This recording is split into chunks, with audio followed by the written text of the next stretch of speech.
Drame au large des Mamelles, une pirogue découverte avec des corps en état de décomposition avancée. L'information est dans le quotidien Enquête alors que le drame à Mbour, avec une trentaine de morts et des dizaines de disparus, est encore dans nos esprits, écrit le journal. Un autre risque de faire grand bruit. Il s'agit d'une pirogue remplie de corps sans vie de probables migrants qui a été retrouvée en début de soirée d'hier par des jeunes pêcheurs au large des Mamelles, à une quarantaine de kilomètres de Dakar. Il y aurait près de 200 migrants, tous morts. Selon la Tribune, l'état de décomposition avancé des dépouilles laisse croire que la pirogue a dérivé depuis des jours, voire des semaines. Selon des informations du journal, il s'agirait probablement de la pirogue de Mbour, disparue il y a plus d'un mois avec 200 candidats à bord. Alertée, la Marine nationale s'est rendue sur le point géolocalisé par GPS. Pour l'heure,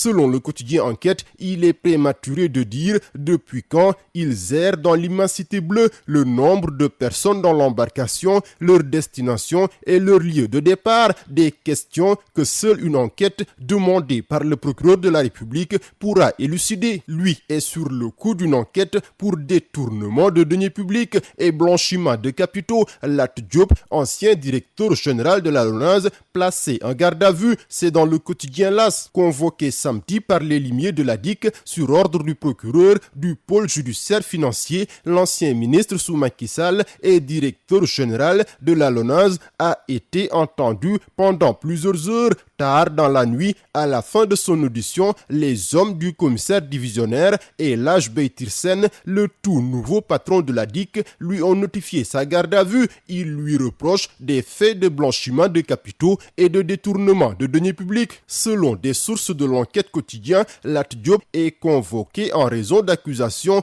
portant sur un montant de 7 milliards de francs CFA qu'il aurait encaissé de la part du patron de 1xBet Sénégal. Ces accusations proviennent de Mohamed Dian, qui a été auditionné en premier et aurait déclaré avoir remis cette somme à Lat Diop en plusieurs tranches. D'après lui, c'est avec cet argent que Lat Diop se serait procuré de nombreux biens au Sénégal et dans d'autres pays, dont une maison à Grenoble en France. Son avocat, Maître Elhadji Diouf, parle de vengeance et d'une histoire montée de toutes pièces. Alors, reddition de compte ou règlement de compte. En tout cas, selon mon confrère Ousmane Sall dans le journal LAS, la traque des dignitaires de l'ancien régime se poursuit avec acuité. Après Lat Diop, Farba Ngom est dans le viseur du régime de Sonko. Le maire d'Agnam, qui a vu sa maison perquisitionnée à son insu, s'en est alarmé hier face à la presse en dénonçant la police. Il se dit blanc comme neige et promet de saisir la justice dès aujourd'hui pour violation de domicile et banditisme d'État.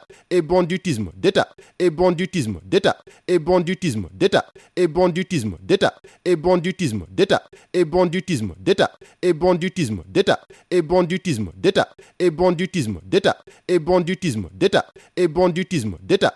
Et banditisme d'État. Et banditisme